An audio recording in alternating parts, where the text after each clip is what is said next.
स्वागत है आप सभी का मेरे चैनल अमृतवाणी में। सबसे पहले आप सभी को प्रणाम। आशा करती हूँ आप सभी लोग कुशल मंगल होंगे। कल की वीडियो में हम लोग नर और नारी एक समान इस बात पर चर्चा की थी, तो आज हम उसके आगे चर्चा करेंगे। तो चलिए वीडियो को स्टार्ट करते हैं। नारी सशक्तिकरण को लेकर स्वामी विवेकानंद ने ठीक ही कहा है कि मातृभूमि एवं नारी जाति के प्रति कर्तव्य भाव, सम्मान भाव एवं नारी जाति के स्वयं जागरूक होने से ही हमारे देश का भविष्य उज्जवल हो सकता है। जिस देश में, जिस जाति में स्त्रियों का सम्मान नहीं, उसकी शक्ति, सामर्थ्य और प्रतिभा विकसित करने के प्रयास, पुरुषार्थ और अवसर नहीं, वह देश, वह जाति कभी बड़ी नहीं हो सकती, विकसित नहीं हो सकती। महात्मा गांधी भी महिलाओं के विषय में बड़ा ही सकारात्मक दृष्टिकोण रखते थे। वे महिलाओं को पुरुषों के मुकाबले अधिक सुदृढ़, सहृदय मानते थे। वे नारी को अबला कहने के सख्त खिलाफ थे। उनकी यह स्पष्ट धारणा थी कि महिलाओं को अबला कहना महिलाओं की आंतरिक शक्ति को दुत्कारना है। यदि हम इतिहास पर नज़र डालें तो हमें उनकी वीरता की कई मिसालें मिलेंगी। महिलाएं अपनी शक्ति, सामर्थ्य, प्रतिभा, पुरुषार्थ और आध्यात्मिक अनुभूति के बल पर देश का रूप बदल सकती हैं। वही नारी जागरण, नारी सशक्तिकरण के लिए भागीरथ प्रयास, पुरुषार्थ करने वाले परम पूज्य गुरुदेव का स्पष्ट मत है कि विश्व की आधी आबादी नारी है। आधी आबादी और बच्चे नारी के ही साथ हैं। यदि उनकी स्थिति गई गुजरी रही तो समाज अपंग जैसी स्थिति में रह जाएगा। समाज को अपंगता की स्थिति से बचाने हेतु नारी जागरण, नारी सशक्तिकरण आवश्यक है। नारी जागरण का तात्पर्य यही है कि नारी अपनी शक्ति को पहचाने, अपनी क्षमता और दिव्यता को पहचान कर उसे पाने और बढ़ाने हेतु प्रयासरत हो एवं उसमें पुनः प्रतिष्ठित हो। नारी की क्षमताओं से, संवेदनाओं से परिवार, समाज और राष्ट्र लाभान्वित हो। नारी जागरण, नारी सशक्तिकरण के 4 आधार हैं: शिक्षा, स्वास्थ्य, स्वावलंबन और संस्कार। नारी शिक्षित हो, साथ ही संस्कारवान भी। नारी स्वस्थ हो तथा स्वावलंबी भी। इसके साथ ही वह दूसरों की भी शिक्षित, स्वस्थ, स्वावलंबी और संस्कारी बनाने हेतु सक्षम बने। प्रबुद्ध नारियां आगे जाएं और सृजन का शंख बजाएं। पिछड़ी हुई स्थिति में पड़ी नारी को आगे बढ़ाने में परिवार के पुरुष की ही महती भूमिका है। उन्हीं की सेवा शुश्रूषा में नारी का अधिकांश समय बीतता है।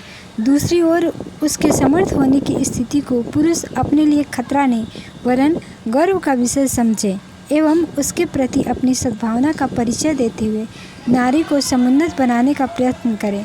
यह उच्च कोटि का परमार्थ भी है और सद्भाव भरा प्रायश्चित भी। परमार्थ इसलिए कि नारी जैसी सृजन शक्ति को समर्थ बनाना समाज के सिंचन पोषण हेतु किया जाने वाला ही कर्म है, और प्रायश्चित इसलिए कि पुरुष की अहमन्यता और संकीर्णता के कारण ही नारी विकास के अवसर से वंचित होकर पिछड़ी रही है। अस्तु महिलाओं को आगे आने में उनका सहयोग करें। घर में बेटे बेटी को समान रूप से शिक्षित, संस्कारी और स्वावलंबी बनाने का प्रयास, पुरुषार्थ करें। बेटे बेटी में फ़र्क कैसा, बहू बेटी में फ़र्क कैसा? निसंदेह बिना नारियों की तरक्की और सशक्तिकरण के देश की तरक्की संभव नहीं। सशक्तिकरण से तात्पर्य किसी व्यक्ति की उस क्षमता से है जिससे उसमें वह योग्यता आ जाती है जिससे वह अपने जीवन से जुड़े सभी निर्णय स्वयं ले सके।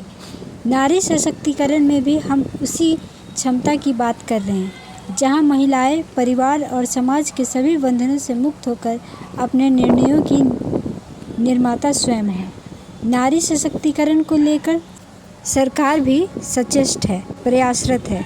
सरकार के द्वारा नारी सशक्तिकरण के लिए कई सारी योजनाएं चलाई जा रही हैं।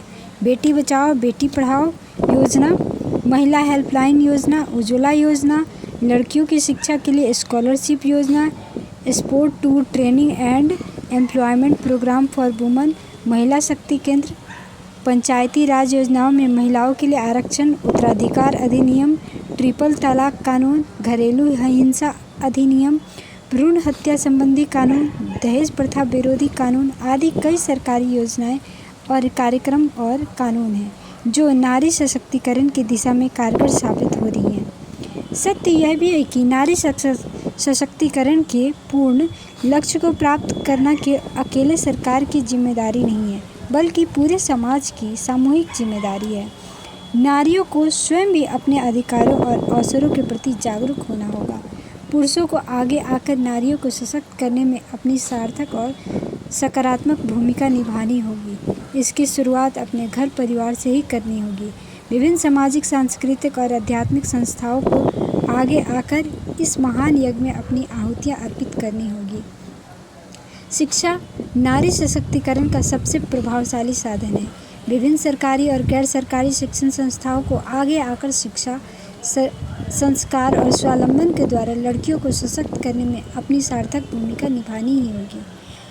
आर्थिक तंगी के कारण शिक्षा से वंचित लड़कियों को शिक्षा, संस्कार और स्वावलंबन के माध्यम से सशक्त करने हेतु विभिन्न शैक्षणिक संस्थाओं को आगे आना ही चाहिए, क्योंकि यह उनका सामाजिक राष्ट्रीय कर्तव्य भी है और समय की मांग भी है। संसार में समय समय पर ऐसी कई घटनाएं घटित हैं जिन्हें सामान्य मानवीय बुद्धि से दृष्टि से देख पाना संभव नहीं होता, पर जिनके पास दूरदृष्टि है, दिव्य दृष्टि है, वे भविष्य में घटित होने वाली घटनाओं को भी हथेली पर रखे आंवले की तरह देख सकते हैं। इसलिए तो स्वामी विवेकानंद और श्री अरविंद जैसे युग दृष्टा ऋषियों ने अपनी दिव्य दृष्टि से भारत के सन 1947 में आज़ाद होने की घटना को वर्षों पूर्व ही देख लिया था। महर्षि अरविंद ने वर्तमान शताब्दी को मदर सेंचुरी कहा है। युग निर्माण के सूत्रधार और मानव में देवत्व का उदय एवं धरती पर स्वर्ग का अवतरण के उद्घोषक परम पूज्य गुरुदेव ने तो 21वीं सदी उज्जवल भविष्य एवं 21वीं सदी नारी सदी का उद्घोष वर्षों पूर्व ही कर दिया था। उनका यह स्पष्ट उद्घोष है कि 21वीं सदी महापरिवर्तनों की बेला है। इन दिनों हम सब संक्रमण काल से गुजर रहे हैं एवं सूक्ष्म जगत में नियंता व विधि व्यवस्था बनाने में जुटा है, जिसमें सारी धरती का भाग्य नए सिरे से लिखा जा रहा है। महाकाल का लक्ष्य है सतयुग की वापसी। इस सतयुग में नारी का खोया वर्चस्व उसे नए सिरे से प्राप्त करना होगा। वह स्वयं उठेगी, अवांछनीयताओं के बंधन से मुक्त होगी एवं कुछ ऐसा कर गुजरने में समर्थ होगी जिससे उज्जवल भविष्य की गतिविधियों को समुचित प्रोत्साहन मिलेगा। 21वीं सदी को महाकाल ने नारी सदी घोषित किया है। अब तक दुनिया में पुरुष प्रधान समाज था।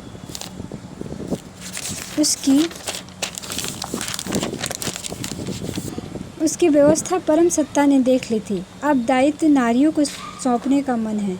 इसी कारण से पिछले कुछ वर्षों में नारी जाति उन क्षेत्रों में भी बड़ी तेजी से आगे बढ़ी है जहां पुरुषों का एकाधिकार था। अब नारी का अभ्युदय अवश्य संभावी है।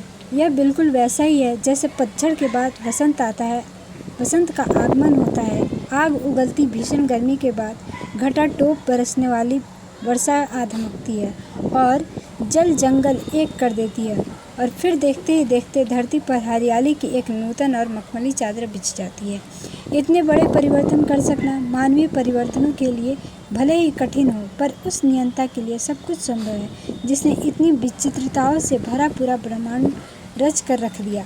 आज वैश्विक समाज में जिस प्रकार महिला अधिकारों को लेकर अनुकूल वातावरण निर्मित हो रहे हैं, विभिन्न रूपों में नारी जागरण के शंखनाद हो रहे हैं। वर्तमान समय में नारियां एक सुयोग्य गृहिणी के साथ साथ जिस प्रकार राजनीति, धर्म, कानून, खेल, उद्योग, व्यापार, न्याय, राजनीति, चिकित्सा, विज्ञान, अंतरिक्ष की यात्रा, शासन प्रशासन, परिवहन, रक्षा सुरक्षा आदि विभिन्न क्षेत्रों में अपनी उपस्थिति दर्ज करा रही हैं, जिस प्रकार कामयाबी के नित नए कीर्तिमान गढ़ रही हैं, पुरुषों की सहायक और प्रेरक बन रही हैं, अपने अंदर निहित शक्तियों को जानने लगी हैं, जिस प्रकार समाज में उनकी प्रतिष्ठा बढ़ी है, वो सचमुच काबिले तारीफ है। आज विभिन्न परीक्षाओं में मेरिट लिस्ट में लड़कियां बाजी मार रही हैं।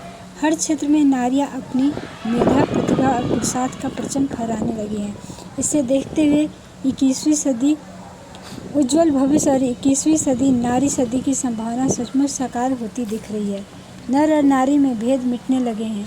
साथ ही नर और नारी एक समान की सच्चाई को स्वीकार किया जाने लगा है। यह वास्तव में परिवार, समाज, राष्ट्र और विश्व के लिए शुभ है, मंगल है, कल्याणकारी है।